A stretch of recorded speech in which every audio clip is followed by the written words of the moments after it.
This program is brought to you by Lamjingba Jewelry. Good quality is our priority.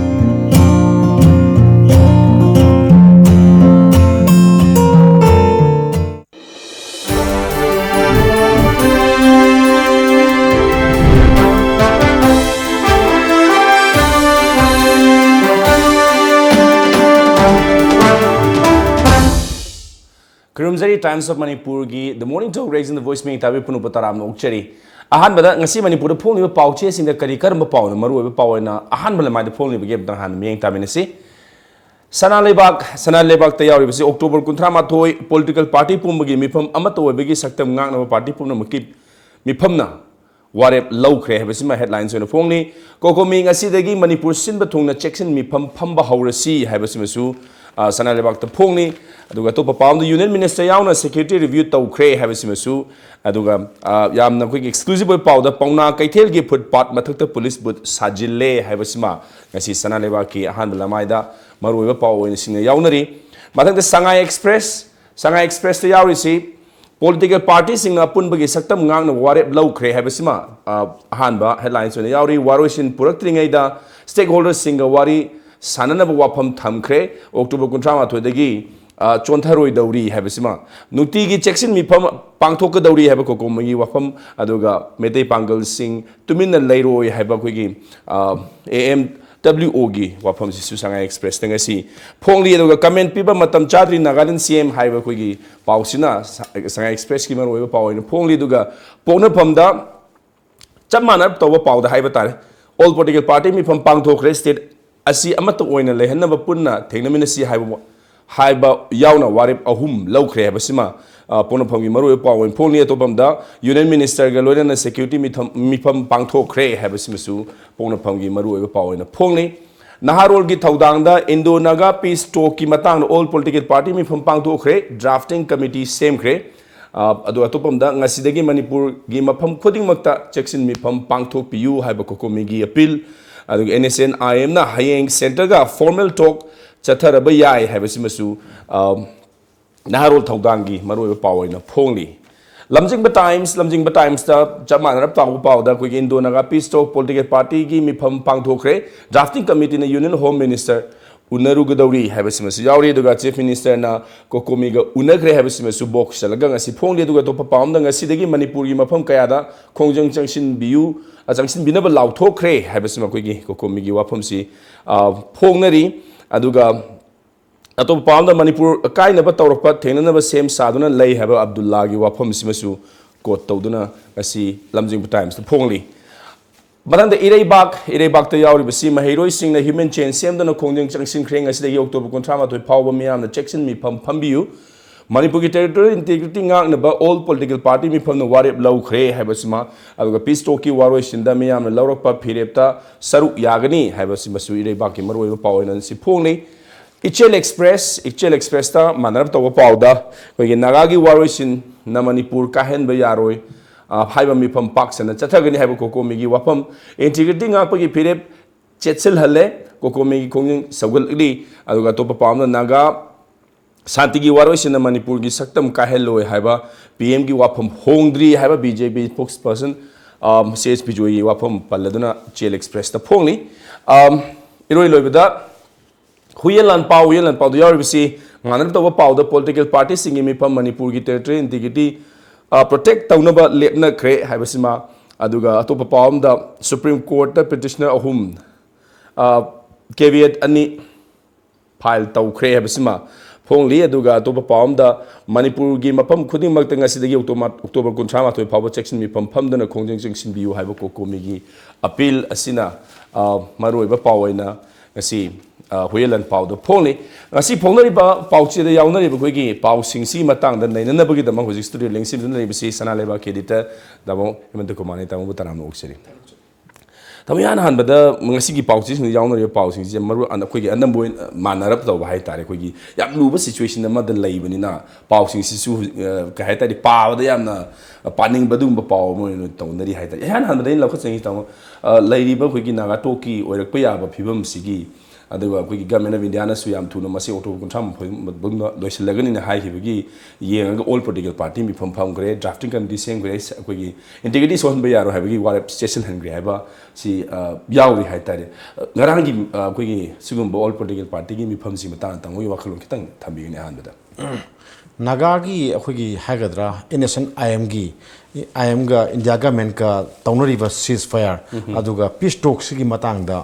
All political ꯄꯥꯔꯇꯤꯒꯤ ꯐꯝꯈꯤꯕꯁꯦ ꯐꯅ ꯌꯥꯝꯃꯤ ꯍꯣꯏ ꯍꯣꯏ ꯂꯧꯈꯤꯕ ꯋꯥꯔꯦꯞꯁꯨ ꯐꯅ ꯌꯥꯝꯃꯤ ꯂꯧꯈꯤꯕ ꯋꯥꯔꯦꯞꯁꯦ ꯑꯗꯨꯝ ꯏꯃꯥꯟꯅꯕ ꯑꯗꯨꯝ ꯃꯥꯟꯅꯕ ꯄꯣꯠ ꯑꯃꯅꯤ ꯉꯔꯥꯡ ꯂꯧꯈꯤꯕꯗꯨꯁꯨ ꯃꯥꯟꯅꯩ ꯅꯍꯥꯟꯋꯥꯏꯗꯒꯤ ꯂꯧꯔꯒ ꯂꯥꯛꯄꯁꯨ ꯑꯗꯨꯝ ꯃꯥꯟꯅꯩ ꯂꯨꯔꯤꯕ ꯋꯥꯐꯝꯗꯤ ꯑꯩꯈꯣꯏꯒꯤ ꯃꯅꯤꯄꯨꯔꯒꯤ ꯋꯥꯐꯝ ꯑꯃ ꯈꯟꯅꯔꯛꯄ ꯃꯇꯝꯗ ꯃꯅꯤꯄꯨꯔ ꯂꯩꯉꯥꯛꯁꯦ ꯌꯥꯎꯍꯟꯗꯕꯒꯤ ꯋꯥꯅꯤꯗ ꯇꯧꯔꯤꯁꯦ ꯃꯅꯤꯄꯨꯔꯁꯤ ꯇꯁꯦꯡꯅꯃꯛꯀꯤꯗꯤ ꯃꯥꯒꯤ ꯃꯁꯥꯒꯤ ꯃꯔꯣꯝꯗꯣꯝ ꯂꯦꯞꯆꯔꯒ ꯃꯅꯤꯡ ꯃꯈꯥ ꯇꯝꯅ ꯂꯩꯖꯔꯝꯕ ꯂꯩꯕꯥꯛ ꯑꯃ ꯑꯣꯏꯖꯔꯝꯕꯅꯤ ꯑꯗꯨꯒ ꯃꯌꯥꯝꯅ ꯈꯪꯕꯤꯔꯤ ꯅꯝꯗꯨꯅꯕꯨ ꯑꯣꯏꯔꯦ ꯑꯃꯕꯨ ꯑꯣꯏꯔꯦ ꯑꯩꯈꯣꯏ ꯃꯔꯖ ꯇꯧꯔꯤ ꯍꯧꯖꯤꯛ ꯏꯟꯗꯤꯌꯥ ꯑꯣꯏꯔꯦ ꯏꯟꯗꯤꯌꯥ ꯑꯣꯏꯔꯁꯨ ꯑꯩꯈꯣꯏꯒꯤ ꯃꯅꯤꯄꯨꯔꯅ ꯏꯟꯗꯤꯌꯥꯗ ꯌꯥꯎꯈꯤꯕꯁꯤ ꯑꯩꯈꯣꯏꯒꯤ ꯉꯝꯈꯩꯁꯤ ꯄꯨꯔꯒ ꯂꯥꯛꯏꯅꯦ ꯉꯝꯈꯩꯁꯤ ꯄꯨꯔꯒ ꯏꯟꯗꯤꯌꯥꯗ ꯂꯥꯛꯏꯅꯤ ꯑꯗꯨꯒ ꯄꯨꯜꯂꯤꯅꯦꯕ ꯌꯥꯅꯕ ꯑꯃꯒꯤ ꯃꯈꯥꯗ ꯄꯨꯜꯂꯛꯏꯅꯦꯕ ꯃꯥꯖꯔ ꯑꯦꯒ꯭ꯔꯤꯃꯦꯟ ꯍꯥꯏꯅ ꯇꯧꯔꯛꯏꯁꯤ ꯌꯥꯅꯁꯤ ꯑꯃ ꯁꯣꯏ ꯇꯧꯅꯔꯀꯥꯟꯗ ꯄꯨꯜꯂꯤꯅꯦꯕ ꯌꯥꯅꯁꯤ ꯑꯗꯨ ꯉꯁꯥꯏꯒꯤ ꯃꯇꯥꯡ ꯆꯥꯕ ꯆꯥꯗꯕ ꯂꯣꯅ ꯌꯥꯕ ꯌꯥꯗꯕ ꯍꯥꯏꯗꯨꯅ ꯑꯃ ꯑꯣꯏꯔꯁꯦꯕꯀꯣ ꯑꯗꯨꯒꯤ ꯄꯣꯠꯇꯨꯗ ꯄꯨꯜꯂꯛꯏꯅꯦꯕ ꯄꯨꯜꯂ ꯀꯥꯟꯁꯤꯗ ꯍꯧꯖꯤꯛꯁꯤꯅ ꯑꯩꯈꯣꯏꯒꯤ ꯑꯣꯏꯕ ꯍꯥꯏꯇꯥꯔꯦꯀꯣ ꯃꯅꯤꯄꯨꯔ ꯃꯤꯌꯥꯝꯒꯤ ꯑꯣꯏꯕ ꯋꯥꯀꯠꯁꯤ ꯑꯝꯇ ꯇꯥꯗꯅ ꯀꯥꯡꯕꯨ ꯈꯔꯒꯤ ꯑꯣꯏꯈꯤꯕꯒꯤ ꯋꯥꯅꯦꯕ ꯏꯟꯗꯤꯌꯥ ꯒꯚꯔꯟꯃꯦꯟꯠꯀ ꯗꯦꯟ ꯑꯦꯟꯅꯦꯁꯟ ꯑꯥꯏꯑꯦꯝꯒ ꯑꯩꯈꯣꯏꯒꯤ ꯋꯥꯁꯤ ꯇꯥꯗ꯭ꯔꯕꯅꯤꯅ ꯑꯦꯟꯅꯦꯁꯟ ꯑꯥꯏꯑꯦꯝꯅ ꯍꯥꯏꯕꯈꯩ ꯃꯣꯏ ꯇꯥꯅꯦꯕ ꯍꯧꯅꯕꯤꯅꯤꯀꯣ ꯅꯥꯀꯜ ꯑꯅꯤꯒꯤ ꯋꯥꯔꯤꯅꯤ ꯁꯥꯟꯅꯔꯤꯁꯤꯡꯁꯦ ꯑꯩꯈꯣꯏ ꯑꯍꯨꯝꯒꯤ ꯑꯣꯏꯗ꯭ꯔꯦ ꯍꯧꯖꯤꯛ ꯑꯣꯏꯗ꯭ꯔꯕꯅꯤ나 ꯃꯅꯤꯄꯨꯔꯒꯤ ꯄꯨꯋꯥꯔꯤ ꯀꯃꯥꯏꯅ ꯇꯧꯗꯅ ꯍꯧꯔꯛꯈꯤꯒꯦ ꯁꯤ ꯑꯥꯗ ꯗꯦꯜꯂꯤꯗ ꯐꯝꯕ ꯃꯌꯥꯡ ꯃꯆꯥꯁꯤꯡꯗꯨꯅ ꯈꯪꯒꯗ꯭ꯔꯥ ꯍꯥꯏꯕ ꯄꯣꯠ ꯑꯃ ꯂꯥꯛꯑꯦ IAS ꯑꯣꯐꯤꯁꯥꯔꯗꯨꯅ ꯈꯪꯒꯗ꯭ꯔꯥ ꯅꯪꯒꯤ ꯍꯧꯖꯤꯛꯀꯤ ꯑꯩꯈꯣꯏꯒꯤ ꯅꯥꯒꯥꯂꯦꯟꯒꯤ ꯒꯚꯔꯅꯔ ꯑꯣꯏꯔꯤꯕ ꯑꯗꯒꯤꯗꯤ ꯑꯦꯟꯅꯦꯁꯟ ꯑꯥꯏꯑꯦꯝꯒꯤ ꯋꯥꯔꯤ ꯁꯥꯟꯅꯅꯕ ꯍꯥꯞꯄꯤꯕ ꯏꯟꯇꯔꯂꯣꯀꯨꯇꯔ ꯍꯥꯞꯄꯤꯕ ꯑꯥꯔꯟ ꯔꯕꯤꯅ ꯃꯅꯤꯄꯨꯔꯤ ꯃꯔꯝꯗ ꯀꯌꯥꯝ ꯈꯪꯒꯗꯒꯦ ꯁꯤꯅꯤ ꯑꯩꯈꯣꯏꯒꯤ ꯍꯤꯁꯇ꯭ꯔꯤꯒꯤ ꯃꯇꯥꯡꯗ ꯀꯌꯥꯝ ꯈꯪꯒꯗꯒꯦꯕ ꯑꯗꯨꯅ ꯌꯨꯅꯤꯛ ꯍꯤꯁꯇ꯭री ऑफ नागा गायना मोइना हाइरिबा पोट अमसे असि यामना नुंगाइतनिंगाइ ओइबा अखोइदि याम थमोइ सोको पोट अमने मरमदि अखोइगी कनोसे अखोइगी अपुनबा हाइसि लमना हाक्ता पुनबा नतेबो कल्चरल इंटीग्रेशन दुनेबो अदुदा पुलैनेबो ngasi अखोइना मणिपुर ने चाथोकजरिसि सिंगावदा चाथोक पोतेबि अखोइ सामोदा नागानेबा मोइ खंगदब नागानेबा अखोइ तांखुलगी फीसे लेरुंग हेसे तांखुलसु दुम सिने अखोइसु दुम सिनेबा ममिंग ओनबै वक्तनेबा अखोइसि तांखुलने हारसु या पोट अमनेबा मोइ सलाइ तरेक ले अखोइ सलाइ तरेक लेबा सी कनोनेबा अदगिदि मंगांग अखोइदा मंगांग हाइदना मंगांग से नागारसु लेबा कबुइदसु मंगांग ले नितुजा ले मोइसु समाने तांखुलदसु लेबा सिगी नखरबा मरी मयाम कल्चर न पुल्लिबा मरी सि मोइना सेटोकनी गाइना हाइरक पोसि याम नुंगाइतो पोट अमने अदुना अखोइगी ओइबा पोट अमसि मीना वाइलनी हाइरगदि अखोइगी निंगतमा मांगख्रे हजि अखोइगी अवाबसि अखोइगी नुमिसे से तारे सिगी मतांगसिदा अइना हाइनिंग बखतंग लै वारेप लौरे पॉलिटिकल पार्टी में वारेप लौरे देन कैबिनेट ने वारेप लौबि असेंबली ने वारेप लौबसु याय केम गाइदि लौ मैम लौखरे सेंटर दा मैम थाखरे आइदि प्राइम सेक्रेटरी ऑफिस तो बोराम फल अखोइ फारम मन थलम मन खल्ले वारे मैम सिना अदो अखोइ करी उपाय अखोइ होजि चेले हिंदबा अदगिदि मायोक नरे ngमदब फिल्म अखोइ होजि याम कन्ना होजि अखोइ अवा फिल्म द लाए लाकान सिदा अइना हायदु जतेंते अइजे अफिल ने अखोइ मतमदा इंडिया की निंग तंबगी इहो महौ मतमदा दिल्ली चलो हैब खोलाव अमखक लावर कांदा दिल्ली दा सनगिबदो अखोइ दिल्ली दा अखोइ फुजनबगी तंगाइ फदब महजिक लೈ अखोइ कानोनी से 11 आवर हाइब याद्रे मोइना थारिबा पुंगजे हाइरोगदी अखोइ कानोनगा ngaraंगी पॉलिटिकल पार्टी नगा ngasi डाक्टिंग कमिटी की मीटिंग फम करोगी फमगनी अदुगा आदा पॉलिटिकल की ओइबा टीम म सकनी गाजी खुंगाई सालिंगे सन्न वाइ बाइदो अदु फिल्म ताक्तु तादुजे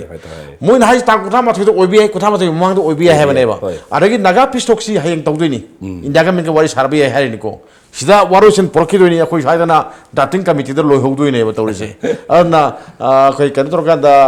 अखोइगी करी हाइतारे यावसंग लोहरकांदा अबे ठुंगेदो अदु फिल्म दा अखोइ मयामगी वारसे तागदानिसो मि पाइबल लेबो जिला अदुना अखोइ दिल्ली दा सपै तंगाइ फदबले दिल्ली दा सपसिदा पॉलिटिकल पार्टी सु ससनु मयामगी ससनु गवर्नमेंट सु ससनु देन सिविल सोसाइटी ऑर्गेनाइजेशन सु कैदोगे चछि दिल्ली दा अखोइ आदा सतोइसे अखोइना नोनजबने ना हागिदब नतेको नोनजगदब नतेको अखोइ खोंग थिनबा thong na te ko haje do na te ko khong ji tak dak tin mem change ba ai khoi noi ga yana ga khoi se yau hi bani ko agreement ma tong na hi bani ko ha pot ma khak se akhoi ada khong tin bang change ba ma se swai da gi civil society organization gi mi khara na thin ba yara roi ba mission miyam mayam ji ada khara di mi lising am tang chalaga ada protest am tangai phadana india gi hum khudi mak da san ba thong na paugel ji pi gi na ba gi amak tang tangai phadana ga se hayeng ji chap gi sap kana ga drai na ai khale then atopa amana akhoi gi BJP government si akhoi sig matang da di manayam kalak pa yai ko ado akhoi swai da su adum ngai re sangha paribar mayam lei masak nai mayam lei manipur da akhoi gi phammunna bagi hai tare ko si misa gi phammunna bagi di sangha paribar gi mayum da thomjan na sangjan nei janjan nei kai jog ge si su sangha paribar mayam thopir pa yai akhoi lei noi gi damok ta manipur gi damok ta akhoi lei pamom tingni na habi o BJP na hai ba na ta BJP gi wakhar khar na hai ba na ta sangha paribar so thodang lobi usini hai gi मियाम की sentiment से खंबी ओ आब से खंबी ओ अखोई की लेपाक से कन गे हरगदी मुगी थोदांग ले सिमै थमजरम गे थोदांग ले मुगी सु अखोई मणिपुर से मणिपुर है बसे इंडिया दा तिनम मतम दंग साइज दुनि को मागी बाउंड्री से पूर लाक से बनी अखोई की थमोई गे बनु सिने मरी ले जे बनी अखोई कल्चर से अखोई से पुंजन बनी को अदुना कल्चर थुगाय बा यारो है से मोय निसिंग बिगदा बने ना आई थमजके होय तमो मुजी हाइबी माइना ऑल पोलिटिकल पार्टी मिफम फम खरे दुमपु सिगी पार्टी मिफम सी ममांग दा कोई CLP की वने मोगी स्टैंड याम क्लियर ओइन थम करे मदुगी पॉलिटिकल के Avvai खुम ओइगरा ngarang si nahan si CLP na hai ge Congress ना हाई ग्रे hadana ngarang si BJP की सुमु थोले हाई तारे प्राइम मिनिस्टर ना कोई के लांजिंग चोर लाकपदा कोई हाइरम बा एनी नगागी सॉल्यूशन प्रोपदा मणिपुरी इंटरेस्ट सोहो लोय हाइ वाफम दु होंद्री ngasi su dum dum leiri prime minister थाजब थमी प्राइम मिनिस्टर के दंगै दसु मा वानी सुनो ngang oi हाइबगी खोगी BJP की वांगांग लोय CSB जोइ नगरांग प्रेस मीट माना फोंदो खिब लेरे द मजे कोइना पॉलिटिकल वाइ खुमने दum uduri brand trakan swais da moina e prime sana hai wa koi khong noi na dum lep thuk pa ya bi phio na BJP ngarang ki spokesperson ki wa pon jik tang nei ne bi ni da paikha si haidokti paikha si haidokti bani ojik se अखोइना BJP की वफम जिना चुमगदो जिक्रा वाइ चुमदो ना कंदा मोइन हाइदो सो दुम होजि फोगदे चुमि हाइबा ताबनि nga फो दुम चुमि हाइ ताबनि मरम दि कैनो ngसागी प्राइम मिनिस्टर हाइबा वादि नति कनान हाइ कान अखोइ इंटरलोक्यूटर ओरिबा नागालैंड की गवर्नर सिना मान हाइबने तांग कुंठा माथो मनगुदा वारेशन पोरकलानी हाइबने अखोइ मखा ताना वा ताररोय हाइबा पोट मा हाइग्रे मान अदोगदि मागी वासी अथॉरिटी ओइखले मधु मागा वारी सानाबदा हिंदू पाउसे दा हाइरबने अतै पाउसे मे आमदा फोंगरबा पोट अमने पोसे अदो अथॉरिटी ओइखले माजो अथॉरिटी जो अथॉरिटी अमने अदोदि प्राइम मिनिस्टर ना हाइ पोट सुमदोरि ब्राह्मण हाइबने सुमदोरि पोरम लाय मयाम ना हाइना प्राइम मिनिस्टर ना हाइ जतै केदरतेबा ngसागी अखोइ स्टेक होल्डर सिंग होइ तानरमगनी हाइबने स्टेक होल्डर ओरिबा मणिपुर गवर्नमेंट हाइरे अखोइ द केम हाइर पोलिटी नो जिफो केम हाइर पोलिटी ना हाइरे देन स्टेक होल्डर होरिबा ngसागी कोकोमी हाइतारे कोकोमी द यारेबा मयाम सिंग सिदा मोइदा हाइर कोम त लेती वारि सानाबगी बतां द मोर फोटोकुम लेती हाइगरे लनाइ ओइना मी खर कवरगा म तोरका द मोइ वारि सानाबा म तोना बदुदि अदुना मखलमनी जस्ट यू सेम ओइना और नतगना अमुको ओइना CCS के ओइना सुमाइ तोना कॉर्पदी अमत याउगी दि हाइबने तौरिसे अदु अदु तोरगदी माइ माइ फिरेसिंग दु फुंगदोनगदब पोट अमने अदुगी पोट तांखक्तु हाइरक्ते प्राइम मिनिस्टर नमागे हाइदोखिबो वादु ngaroidra haibagi mi paiba maya ama sumna kanda leibaduneba ado civil society organization maya na haiso adu ngakpiu haibane akoi wa tabiu haibane akoi apama da phungdo lo haibane miyam na haiso aduneba akoi gi oiba akoi manipur da interest sokpa ya ba phumor targadi manipuri wa tabiu haibane ada akoi JNK da mugi JNK gi wari ma lob kan da JNK gi mim taragi de na admai tok da akoi toruka da hai pakat paduneba ado BJP naga thona phanaga smai tok da akoi gi prime minister na adumba akoi nanthak tok khopal leiroi oji phau adu stand hongdri gan harak pasi thagan ngai oiba statement na ilogji hoi tamo amarom da hoji su takpi de maina लेरिबा फिबम सिगी येंगलुरगा अखोगी मणिपुर की CSO सिंगी अपुनबा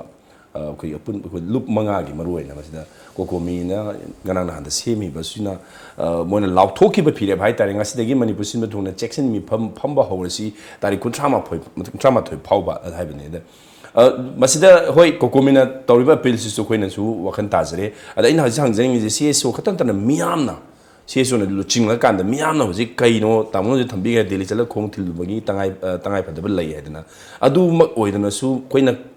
sayda checksin mi pham hai bis da khoi na tau checksin ba hai bis da kari no hai kari checksin ngai lei dige natra kana kadai bo khoi nan thu oge hai bis kitang kham bi na wakat mi pham hairam ba dagi section mi pham hairam pani poti amaktani khoi khangminarasi suji khangminarasi aduga akhoi ke do jige do khoi section na yengasi section na leirasi sini moina hiding poto kamai to section do na kanda moina lak thokan da khoi irang toksi habi khum na teba akhoi kai do jige ha poto ki wani blaije ani mak adum wakhan da di ani madum pubiya ba akhoi moina mai lak thokan da khoi kai do da ge habi section na leije am su yai then hauji akhoi section ma matam oire akhoi kai do jige ha poto am su yai ya da ya poto mani anyway aduna mo oire ada ngasagi kokomi or na civil society organization singi thodang do di miam da wakhalon pi bani aduga miam bu lamjing bare khwaidagi maru di involve to di miam ne ngasagi laikai amada kaina kalam dai da mayam hau thoro ko yu phabagi yu phare na mayam lawai da sorok thungba adugugi matam da di thauna phobado adu maraiba kalam dai si da thoroi dra sini khoi haini je maraiba kan ge hai tar ga di akhoi gi apun bagi saktam se nga kai tar ga di akhoi thokadam ni sini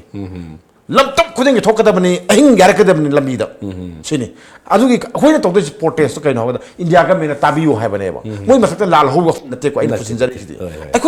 akhoi nu si chanan le jage hai bane ba si le kan da singni ju tami hai ka da ne ko yam nuai tam yawe akhoi gi kaino se pangal kamu se musu tami ne musu yawi yo musu yaw da bane ba akhoi gi chap phiref si let me nar kan da o yada boy hai poram laiba na wai kanu gi da 1995 ki or mani jun 18 je mayam sidna mayam hoidna kamai tawgi ngasagi moral victory khoi phangi dudi ngasagi te kanu gi ceasefire agreement tong na badu khoi gi malem gi mam khudem ta sane na ga ta hum da sane ya badu manipur withdraw lokho e na lokho kri dudi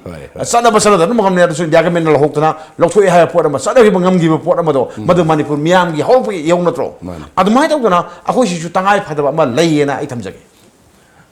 tamu matam de khoi gi aina masi khoi gi naga peace talk ki wai si sum sanani ngai da hojik SANALEIBAK to tamo ji phombi bo gi Nagaland manung da di khoi gi leiriba IM gi wari si nak pak tanar pagi piba ma yam kanna uri ade aina latest uba da su IM gi maikai de gi moi gi phirip hongba leite mo gi separate flag separate constitution du hongba leite madu yaudri ngai mapung phaba solution ma warosin ma sungoi oiba ngamoi hadana adum moi gi lep ta phirem lei hai snakan nam da na NNP gi muna yari makai masi any condition amada hogi hojiki oina loisalla kanda tung taba kaino du yegje hojiki oindi Nagaland the peace hanjana no masi yana si habege du Nagaland des manu su kai haitare marang tawri haitare ta moi mi ne masi lai peace talk si Manipur point of view da nataba Nagaland ki point of view da gi yengbi ga de kari phibam no habisi kitang nai ne bin do akhoi Shillong Accord akhoi nisang ba yai phijogi matam da mana togiba akhoi agreement ma tawna ki bani ma pan thor krim ni adu yadi mapung pha de na tholaga moi ba hoi thorei ni adu ga mu khulai pa lal horei ni aja ko thorei se adu mai tok na hojik su mong sumdraga di nation IM su khara mana warosion pork pagi ni na sakraga khara ma de khulai pa ga lo hobi phim la kadrai na hoi phawi then atopa mana mu southern naga ani thoi ko ani thoi amana innocent IM gi mupsi anamba yaba kangu amana yada ba kangu joy akhoi to khaiba state ma pi gada bani naga dagi akhoi maning tamhan gada bani Nagaland haibis dagi maning tamhan gada bani haiba naga kangu su yaw da ba nati ba lai mogi na kamai to na warosion por kaduna ha pot am lai ba la kan da paseng na sum khalu kan da khoi moi su kanu ge da mai na Kashmir ge da mai to na Nagaland jani thor ka da gan pakhat pam yaw rai je moi da su yaw rai ba smai to na political party da su ngasagi Naga People's Front ka then adagi government party ba nefurio ge party siga ani ge marta wai okum tong na ba hengale aduna civil society su tongan tongali moi da su samane khoi lalo ba amagi wana ta ba moi sing si tongan ba innocent IM gi mupsi da moi makha da leja ba kangu ma moi yada ba kangu ma adum lei ba sina Nagaland thugaini Nagaland da ge to haitani hai ba kangu ma duna sigi kano se outcome se moi taram na oe aduna sigi film se kamai tok na central government na waration porka da ge amuk to losan ba yaga da ge hai se amamba mani amamba mani akhoi Manipur da lei ba sayang na film se sidagi sigi sa mano mong da Nagaland da su lei na ai thamjage Matang sa ako'y break lausi ke break ki matungda ningol Jacob ani thopang matang nga ang Kanglaipak calendar board ki wapam aduga Manipur da ako'y Union Minister of Home Minister ako'y Minister of State Home haitare ji ready laaga security mi pang thoi matang da tamoda kitang hangja hoge break amtang lominari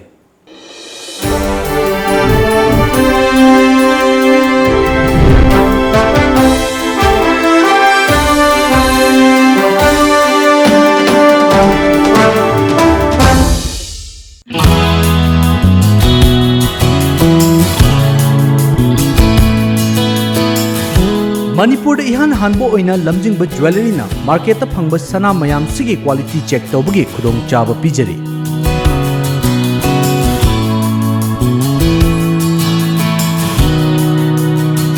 adom gi leijariba sana da yauriba alloy amadi elements kaya gi chang marik chumna accurate quality amadi quantity ga loina na khanghanba ngamlagani lamjingba jewelry na pijariba khudong chaba asi lobi hau adom gi sana adu sengi natraga sengde haibagi chingnaba du kokhanbiyo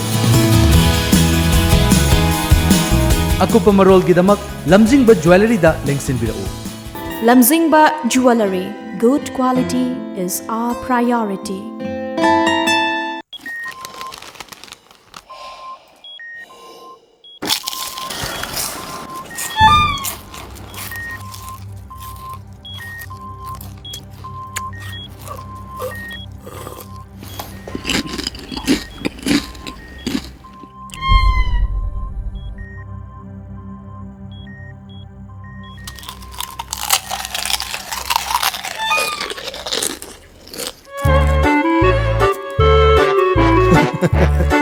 Kangla food product ti iram dong dia seng mamahong yeng dio garlic mixer khatana tana kangla gi ano food item singi maho kangla bada ngauroi do kana ulai bagi Kangla.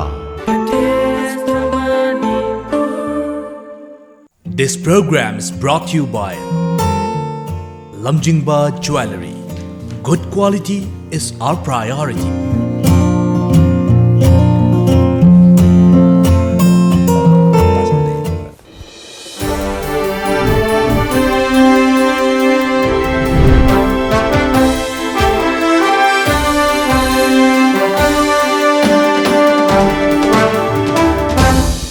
Break ki matung damka taram nok chari dom namiyeng tabilo se Times of Manipur gi morning talk raising the voice ne duga asi ge sungba show se khoina unazar mni bisi SANALEIBAK pauche ge editor tamoy hem kumar ne tamoy khoi rangi Union Minister of State Home gi Manipur khongchet asigi matang dane laksini ngi seda masigi mamanda khoi lay build up hai tare khoi gi hoi mogi Indian Air Force ki exercise to bune budi hai do ga su Manipur ga khoi gi su khoi taraga lay hibagi adagi lady bu ziki mani khoi gi home minister ga la bu khot pa si yang kanda masi punum mak se khoi somehow somewhere khoi naga pisto ki waroi sin si ga mari lay naram ga the security review to ba si maktabu ke ga situation man lay tan di to bu ya ba na te hai jare duna ngarang gi sumba khoi gi Minister of State Home gi khongchasi kari hanya khoi na ming lobo ya ge ha si tang tabi gani magi khongchasi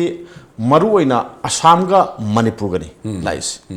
hanagi masi rutil wakti oigene ne khale rutil wak oigene ne khale ado matamdi matangdi chap ho dina hoi tang purnama to the valuation porkani na lakhokra matungda review tongni na phamaga army su then Assam rifle mayam paramilitary force mayam gi CRPF yauraga Manipur police ki DGP yauraga wang mathak ta sem ga lorena phangthok ko meeting amani pangthok ise aduna tadi am sab potsi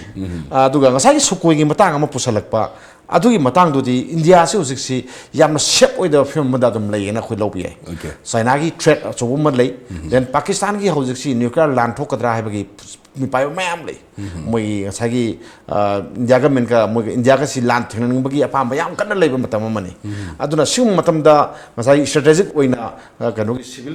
civil aviation gi makhada lay riba civil airport kha manga ne moi tawsin je kanu siawi West Bengal siawi ko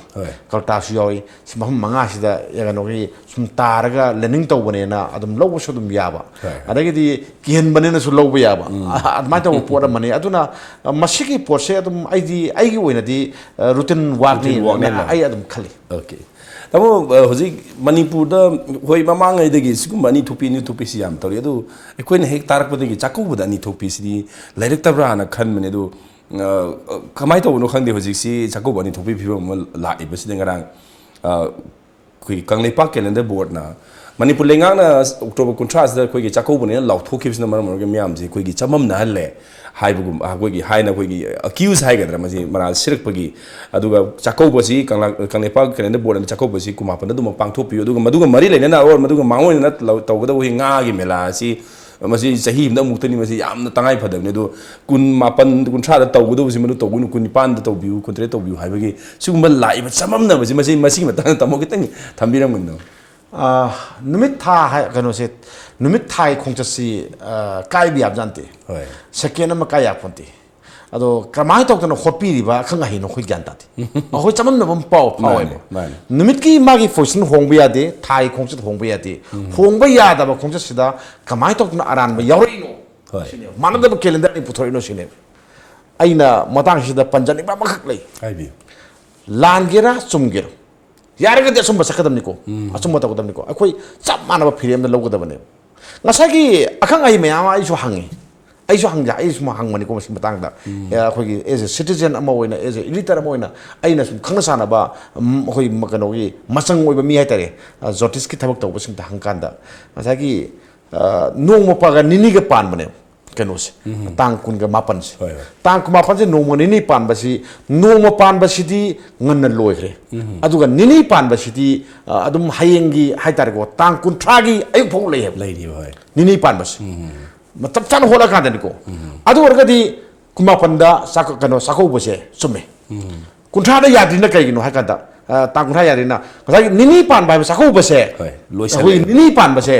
ayu ta loigre kun thagi ayu ta loigre ba de ningol singna mapam da sada dingai da loigre adu di humni ga nini ga humni ga pan ngre adu ni haije adu di sitang kun thada sako bose lani sine ma khoina moina hai adu manipur government da matam leba kibik da manipur government ki ngasagi magi calendar mana phongjeri ba calendar siga somda leri ba keno siga khoi kangleipak khoi calendar board na puthoi ba calendar ani siga yam khene di adam thaban dani khangde amadani khangde pumpham dani khangde adam khena le sahi kudingi masigi pose adam thoi thaudok ama thokanda adam thoi birthday gi matam da thoi ani ira ma thoi hanu sa khobru ta jabai wani masi mamang na thokra por amane aduna sigi pose gamena langrigadi लाले हाइबिरो अखोई आरान मम लौरुरे अदुग तांग मापन अखोई तौरनी हाइबियो नत्रगना ngасai चाखौब अम लेदना चाखौब सिदा ngасai सनिंग मी सचखरसनोबा अतोपमदि ngaगी मेला अम लाइद ngaगी मेला अम लाइसि तांग कुनगन निपान दा अखोई तांग मापन चाखौ जगदबा मयाम से मसिना यामदोनिको मसिना यामदोनि ngасai अमदुदि यामुदोनिको मयाम ngасai आगी आइन हाइजरि पोत मयाम लोइ खंग पोत अमनेबो मसिन यामना चाखनु चाखौ गदोरिबा तांग मापन दा कौगदोरिबा मयाम से मसिन मित सुति लाहो पिद्रे अमदना कुथा लाहो पिग्रे नत्रा सुति मदांग दम लानी सुति मदांग दु गमेंग की फिरे तो अदम लेंग ले बस सु मोइन खले मयाम की कनो सु यंगबियोबा असुम बसु यंगबियोबा देन गागी मेला से तांग कुनि पान तोबियो मरम दि कांगु खरगे सु यंगबिरो कुथा गे सु मोइन तौनि हा गदि कुथा गे सु खस खाकबिरो मेला नि थोकबिरो सिने खोय हायन gi मेला नि थोक पामब्रा नतगना असुम तांग मापनजे चाखौ बसिदा गमेंग की फिरे लोगो पामब्रा हाबदो गमेन लेपियु अदुगा सिगी मतंग दा वाथोकतिने थोनदना बगमेन होनबियोबा तसेंगबदि आइदि लान ब्राइन दि खले होई कुठार साको बसे अदुना गवर्नमेंट की वखलोन से तो होंबिरो अदुगा आखोगी मागी फिरे म लहोपिरो ngасagi सुति सि ताक मापन थारने हा पोर मा कैमति गवर्नमेंट वारे म लोबि ताक हार होगी पोतु सनर रोय ताक मापन द कतोरनी हा मा अदुगी मतुंगिना ngaगी मेला सिसु ताक कोनि पान तोरगा मापन सा साजन बने हा कादा कनामतन कैमता हायरोय अजु भोबदा आइसमान अपील तौनी तमम अतोप कोई पावम द कोई कहने मणिपुर अमता थोक्ट्रिबा दुगुंबा पुवारीदा यामना कहने मयेक सेनि हेरोदब कोई थोदो हाइताने कोई एमपीएससी 2016 गी कनोसी कोर्ट ना माई अपॉइंटमेंट न तौरसिंग सिलोना कक्ता क्वाश तौर मतुंगदा हारिबा कोई दुमाना थबक संगमुरगा होजिक थबक सस्पेंड हाइगा तत्लग लैरिबा सिंगसिगी ओइबा वाकत अमा हाइतारे एमपीएससी की टेक्निकल गी ओइबा दुगुंबा आरान खरना मखोइदा कहने फांसी तौरगा खांगु थकता हाथ पदी मधु लानगनी कायबगी कोई कंप्लेन अमा लाई हाय तारे मसिदै तामुगी वाखलोन खतंग लै फिबम सि होय अनिमक खोइ फनिम गातनी अदु फिबम सि कई वाखल लेगे सि तंग तबि पोसे यामना थेंगना थोकपा वारुल ने तोय ngасagi केस अमा सौनरेसि ngasi ngayang केस नते सही अहुंगा नोंग मसंग कांदा लौथोरपा वारे मदुदा मोय खल्लिबा IT2 se masi loina amamam da oina moise petitioner sema kanda notice su tawrine moi wa taram gane wa taram gane khale aduna moina hojita khoi moi wa tabi ki tabuna ngang base ahan bada ai sum da brain khale adu gi sarpodi moi gi right ama moina tanjari photo summi ha photo unna gi damta supreme court sa pe adu su kano SLP na special petitioner na sakadoni sapai ai kai di sapiu moi gi right ni तबुदि ngasagi pangthokiba examination do ngasagi mana haido moina harisha thina tida yadaba bus amada tongubagi awaba do moi tajare sineba mayam na haina yadaba bus to nudi kamai tongna na nasa nasagi suijaba akoi khang mayam haina be wani ko maduda yawba khalakpa mayam dugi manungdani ko loimak nate ko hogi yam sathina chumdaba ansar pakhum pirambagi si mayam da loi leini ha poram su yawri adu aina irami pakhum mayam duga ibu khanbire na lawrisi kamai dom khanbire no ha poram su moi du hangjaba yaw poram mane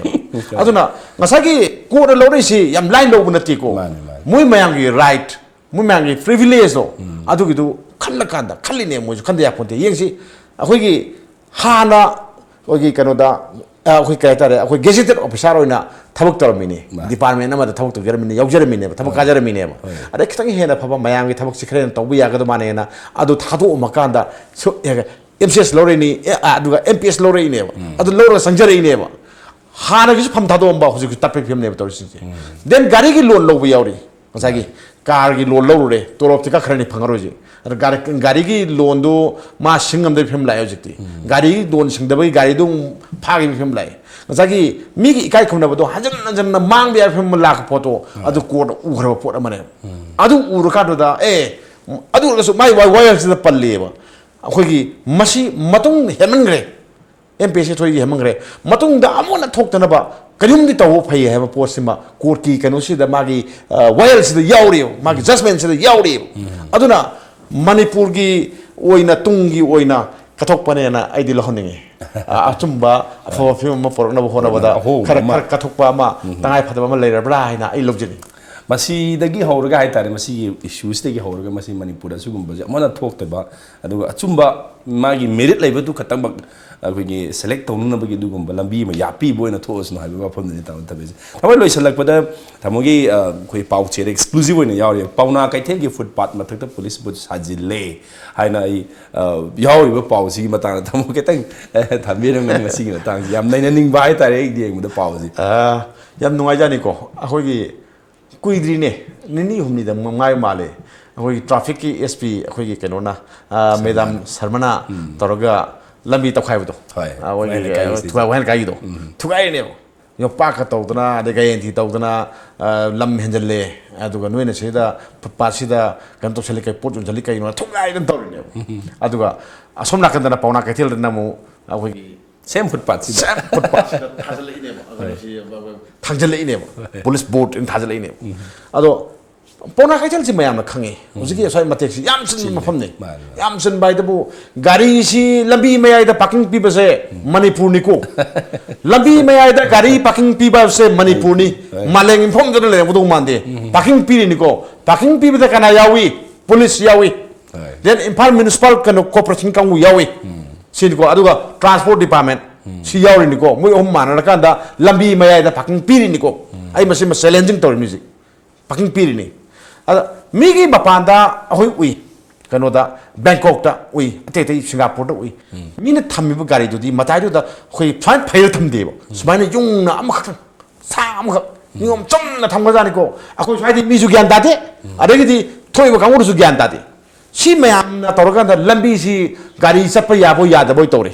adagi kangbu omna mu sagi one way thoi ba kangun su laim do sigi maraksida mi si khong na satningai leitabagi sagi kano sida footpath sakata bani ena lainare footpath saline sibo to footpath sapada ngamponte ba singapore ne ba adai du festival yore ji mayong silani silado ne hex silado ne ko silani sigi maraksida khoi footpath masaksida upum thamjalaga police put ne thamjale sibu wakhal ta ba police ki karam ba thong ne na khoi na mai haido no sini ai hai wang sanangan de masih lothok piu ada masih ke se noi police ki mahum nate public property ne khan biu miam gi ne khan biu nakhoi gi pot oim nate miam gi ngak pak sen bagi ni miam gi jai pharan ne khala gana dolala ma sabiraga ama tobiraga ada hoi ka to idra hoi matak ta ba hoi put kana put param semi dina over put param semi dina sumai to kana moi su awang mam tor kan da sembi gera kopi gera mayam su kai da moi su khudong sa ga da ma yenga to bi ba ya bra na apple to zaki हम फजो वाफम ने हाइबा तारे कोई की चिंग पनो के thin मन त कोई footpath the police बुट म साजन बाय मसी मसी खतंग खंथा ब याबा कोई तमोगी हमने एक्सक्लूसिव ओय पाव ने लोजे के हम हम नंगाइ जेंग सी सुंग थौरम जे लेंसन बिरगा तमो नंग सी पोंग पाव चेस नि यावे मरु पाव मता न तमो वाखलो थंबिर मता मोना थाचे पोंदुक से ताव ल नंग सी कोई मतंग स्वाइस द टाइम्स ऑफ मणिपुर की the morning to raising the voice listen जबो लोने मिंग ताबे पुरुम पमु kana kurum jari